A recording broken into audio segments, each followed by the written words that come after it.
Quand on regarde ce Grand Prix et qu'on l'analyse, c'est la plus grosse affiche de l'année dans le monde. C'est la taille d'un terrain de foot, c'est une affiche, un gros QR code qui invite les gens pendant le match de foot à QR-coder le terrain et d'un seul coup rentrer en connexion avec la marque. Donc à nous, ce projet, on a trouvé qu'il remplissait tous les critères, c'est-à-dire une idée simple, un visuel extrêmement important, et puis une connexion avec la marque d'une simplicité déconcertante. On a à la fin décidé que c'était ce Grand Prix.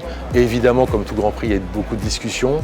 Quand on prend tous les critères de modernité, d'impact, de simplicité, d'idées, d'images fortes, en fait, le Mercado Libre remplit toutes ces conditions. Donc bravo à Gut.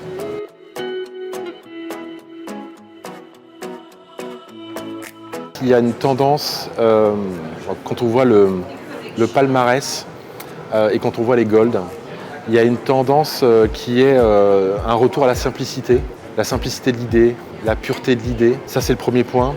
Je pense que le deuxième point, c'est l'universalité de la campagne. Pendant longtemps, les Cannes Lions ont été un festival de publicitaires qui parlait aux publicitaires. Là, c'est vrai que toutes les campagnes qu'on a célébrées cette année en outdoor sont des campagnes qui parlent à tous. Et c'est notre job de le faire, donc ça c'est extrêmement riche et puissant. Ce qu'on a célébré aussi, c'est la connexion à la marque.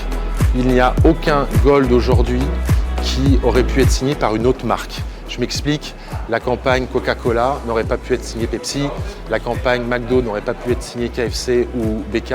Et en fait, ces trois points-là, à mon sens, me semblent être presque une tendance à suivre, et je pense qu'on va retrouver l'année prochaine des travaux qui suivront un peu ces trois points. Je m'aperçois que cette année, il y a quasiment zéro DOH, si ce n'est que des déclinaisons de la campagne outdoor, mais il n'y a pas encore, et pour le coup, je pense qu'il y a une vraie autoroute, il n'y a pas encore de grandes campagnes qui sont pensées, réfléchies sur des boucles de 6 à 7 secondes, très typiques du DOH. Et donc, je nous invite tous à peut-être y réfléchir pour les années à venir. Mais c'est vrai que là, dans tout le palmarès, aucun travaux n'est un travaux purement réfléchi DOH. Il y a peut-être une place à prendre.